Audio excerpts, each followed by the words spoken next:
وہ تو ہماری بڑی سختی کے ساتھ ریزرویشن ہے ان کے اوپر کہ یار خدا کے لیے اس کتاب سے جان چھڑائیں، فضائل اعمال سے۔ اس کے مقدمے میں شیخ زکریا کاندھلوی خود لکھ رہے ہیں، اور دیکھیں یہ ایک بہت بڑی کرامت ہے کہ انہوں نے خود لکھ دیا ہے۔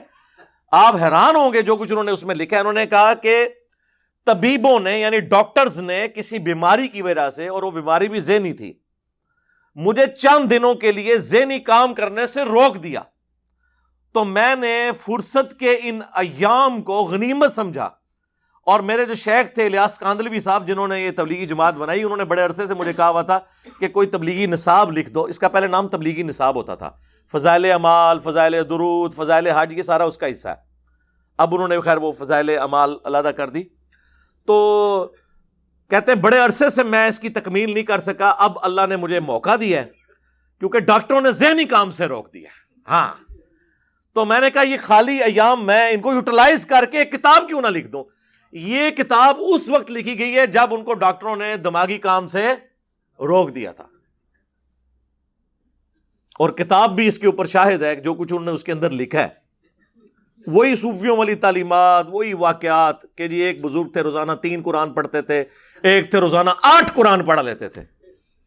پھر لوگ مذاق اڑاتے ہیں، کہتے ہیں جی کرامت ہے۔ یہ کون سی کرامت ہے میرے بھائی؟ بخاری اور مسلم دونوں میں حدیث ہے، نبی علیہ السلام نے صحابہ سے کہا کہ تم میں کسی میں استطاعت ہے کہ وہ ایک رات میں 1/3 قرآن پڑھ لے؟ صحابہ نے کہا یا رسول اللہ یہ استطاعت کس میں ہوگی سوائے بزرگان دین کے؟ یہ میں بریکٹ میں کہہ رہا ہوں۔ تو آپ نے فرمایا سورۃ الاخلاص پڑھ لو، یہ 1/3 قرآن کے برابر ہے، سورہ اخلاص۔ یعنی صحابہ کرام ایک رات میں 1/3 قرآن پڑھنے سے عاجز ہیں، جیسا کہ قرآن پڑھنے کا حق ہے۔ تو بابے تو شاہی کوئی نہیں پھر بولا گے نا سی بابے کی تو 8 قرآن روزانہ نہ پڑھ لیندے نا۔ اور کرامت کیا ہے کہ یہ کون سی کرامت ہے؟ صحابہ کرام کو تو ایسی کوئی کرامت حاصل نہیں تھی۔ تو یہ اس کے اندر لکھا ہوا ہے۔ پھر اس میں لکھا ہے کہ جی قرآن حکیم سمجھنے کے لیے آپ کو، اور پھر ساتھ بچنے کے لیے ساتھ قرآن کی تفسیر کے لیے، اور تفسیر کو چھوڑ دو، قرآن تو سیدھی سیدھی تذکیر ہے۔ وَأُوحِيَ إِلَيَّ هَذَا الْقُرْآنُ لِأُنذِرَكُم بِهِ وَمَن بَلَغَ۔ اے نبی تم فرما دو قرآن مجھے اللہ نے اس لیے وحی کیا کہ اس کے ذریعے میں تمہیں بھی نصیحت کروں اور جس تک یہ کتاب پہنچے۔ تو ایز فار ایز نصیحت از کنسرنڈ دنیا کی سب سے آسان کتاب قرآن ہے۔ اس کی وجہ ہے کہ یہ ایک موچی کی بھی ضرورت ہے، ایک ڈاکٹر کی بھی، ایک ریڑی بان کی بھی ضرورت ہے، ایک انجینئر کی بھی، ایک انٹلیکچوئل کی بھی ضرورت ہے، ایک عام انسان کی بھی، کیونکہ کامیابی تو آخرت کی سب کو چاہیے۔ تو یہ سب کو سمجھ آئے گی، اسی لیے قرآن حکیم میں کم از کم 4 دفعہ تو آیا یہ وَلَقَدْ يَسَّرْنَا الْقُرْآنَ لِلذِّكْرِ فَهَلْ مِن مُدَّكِرٍ۔ ہم نے قرآن نصیحت حاصل کرنے کے لیے آسان کر دیا، ہے کوئی اس سے نصیحت حاصل کرنے والا؟ تو کیوں کہا؟ اسی لیے کہا نا نصیحت حاصل کریں۔ وہ جی نہیں وہ تفسیر کے لیے 15، تفسیر کون کر رہا ہے؟ اور پھر 14 علوم گنوانے کے بعد 15واں انہوں نے لکھا وہ بھی ہے، یعنی گاڈ گفٹڈ۔ یعنی آپ 14 تو کسبی ہیں جو آپ کر سکتے ہیں حاصل، ایکوائر کر سکتے ہیں، جو 15واں علم ہے وہ بھی ہے، وہ گاڈ گفٹڈ ہے۔ یہ انہوں نے اس لیے پاک چھوڑی ہوئی ہے کہ اگر کوئی قرآن پہ کی تبلیغ بھی شروع کرے اسے کہ جی بھی تو آپ کے پاس ہے ہی نہیں ہے۔ اور پھر آگے انہوں نے یہاں تک لکھا کہ احمد بن حنبل کو ایک دفعہ خواب میں اللہ تعالیٰ کی زیارت ہوئی، اور احمد بن حنبل نے اللہ تعالیٰ سے پوچھا کہ اے اللہ میں تیرا قرب حاصل کرنا چاہتا ہوں، تو سب سے بہترین ذریعہ کیا ہے؟ تو اللہ تعالیٰ نے فرمایا میری کتاب قرآن۔ وہ تو پہلے ہی بتا دیا ہے، یعنی نبی علیہ السلام غدیر خم پہ قرآن اور اہل بیت، حجت الوداع پہ قرآن اور سنت، غدیر خم کی احادیث صحیح مسلم میں، حجت الوداع کی حدیث المستدرک للحاکم کے اندر، پھر نبی علیہ السلام کی صحیح مسلم میں حدیث کے ہر خطبے کا آغاز ہی ہوتا ہے اما بعد فإن خیر الحدیث کتاب اللہ۔ پھر بخاری اور مسلم میں آیا کہ نبی علیہ السلام کا وصی قرآن، جو عبداللہ ابن ابی اوفا سے کسی نے پوچھا کہ نبی علیہ السلام نے کسی کے لیے وصیت کی تھی، انہوں نے کہا قرآن کے مطابق چلتے رہنے کی ہمیں وصیت کی تھی۔ تو وہ تو احمد بن حنبل کو خاص بات یہ نہیں آنی ہے۔ اور پھر اللہ تعالیٰ کی خواب میں زیارت ہوئی، ایڈی وڈی کہانی، اس تو وڈی کہانی، یعنی موسیٰ علیہ السلام کو تو خواب والا پیکج آفر نہیں ہوا کوہ طور کے اوپر، جب انہوں نے کہا میں نے یا اللہ تجھے دیکھنا تو وہاں پہ آفر ہو جاتی ہے نا خواب والی کہانی کروا دی۔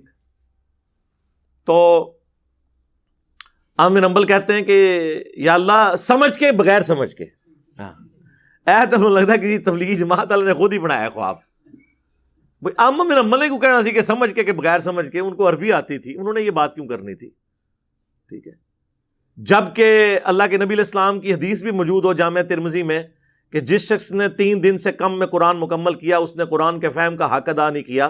یعنی قرآن پڑھا ہی فہم کے لیے جاتا ہے, 3 دن سے کم میں ختم بھی نہیں کرنا ہوتا, 8 قرآن ایک رات میں نہیں پڑھنے ہوتے. اور امام حنیفہ کی طرف منسوب کیا 61 قرآن رمضان میں پڑھتے تھے, 30 دن کے وقت 30 رات کے وقت ایک تراویح میں.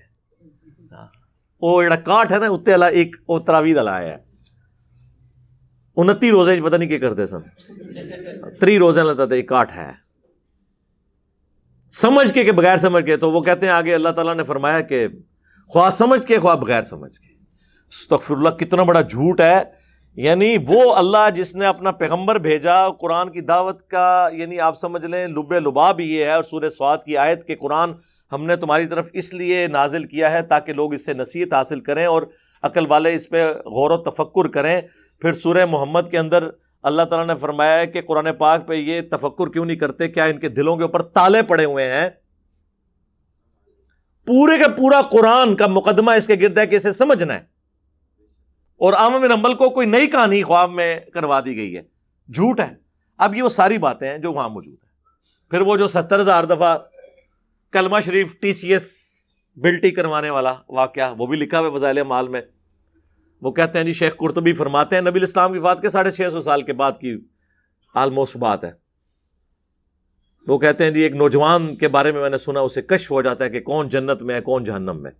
صحابہ کو تو کوئی کشف نہیں ہوا. بخاری مسلم دونوں میں حدیث ہے, نبی الاسلام ایک جگہ سے گزرے, آپ رک گئے. صحابہ نے کہا کیوں رکے؟ تو فرمایا کہ 2 قبر والوں کو عذاب ہو رہا ہے. صحابہ کو تو نظر نہیں آیا. اگر حضرت ابوبکر عمر عثمان و علی نبی علیہ السلام کے ساتھ موجود ہوں تب بھی عذاب قبر ان کو نظر نہ آئے تو بابت شاہی کوئی نہیں. وہ کہتے ہیں وہ لائیو دیکھ رہا ہے کون جنت میں کون جہنم میں. یہ فضائل اعمال میں لکھا ہوا ہے. کہتے ہیں میں نے نا یہ سن رکھا تھا کہ 70,000 دفعہ کسی کو کلمہ پڑھ کے بخش دیا جائے نا تو بے شک انہیں کام چوک کے رکھا ہوا ہے دنیا وہ بخشا جائے گا. تو کہتے ہیں میں نے کہا میں نا اپنے دل میں نا یہ TCS یا اصالہ ثواب کر دیتا ہوں اس کی ماں کو, کیونکہ وہ چیخا کہ میری ماں جہنم میں جا رہی ہے, تو میں پھر چیک کر لوں گا واقعی یہ صاحب کشف ہے کہ نہیں. تو کہتے ہیں تھوڑی دیر بعد اس نے مسکرانا شروع کر دیا اور کہا کہ جی میری ماں تک وہ 70,000 دفعہ کلمہ پہنچا ہے, اللہ نے اسے بخش دیا ہے, اب اسے جنت کی طرف لے کے جا رہے ہیں. اور وہ شیخ کہتے ہیں کہ جی اس واقعے سے 2 رزلٹ نکلے. ایک تو مجھے یہ کنفرم ہو گیا کہ 70,000 دفعہ کلمہ پڑھ کے آپ کسی کو بخش دیں تو وہ بخشا گیا, پاویں جو مرضی انہیں کیتا. دوسرا وہ جو شخص ہے وہ صاحب کشف ہے. کہانی بنا کے لکھی ہوئی ہے. اور یہاں پہ صحابہ کرام کو عذاب قبر نہیں نظر آ رہا. صحیح مسلم کی حدیث ہے, نبی علیہ السلام کچھ پرانی قبروں کے پاس سے پہنچے تو آپ کا وہاں سے گزر رہے تھے تو آپ کا خچر بھی دک گیا, تو آپ رک گئے. آپ نے فرمایا ان قبر والوں کو عذاب ہو رہا ہے. اور پھر آپ نے کہا کہ عذاب قبر سے اللہ کی پناہ مانگو. سب نے مانگی. اللہم انا نعوذ بک من عذاب جہنم ومن عذاب القبر ومن فتنة المحیا والممات ومن شر فتنة المسیح الدجال آمین. پھر نبی صلی اللہ علیہ وآلہ وسلم نے فرمایا کہ میں نے ارادہ کیا کہ تمہیں عذاب قبر سنوا دیا جائے, اللہ سے دعا کروں میں. پھر مجھے خطرہ ہوا کہ تم اپنے مردوں کو دفنانا چھوڑ دو گے اگر تم نے عذاب قبر سن لیا. دیکھنا تو دور کی بات ہے سرکار, یہ کہتے ہیں جناب ہم بزرگوں کا سارا کچھ دیکھ لیتے ہیں, سب کہانی ہے.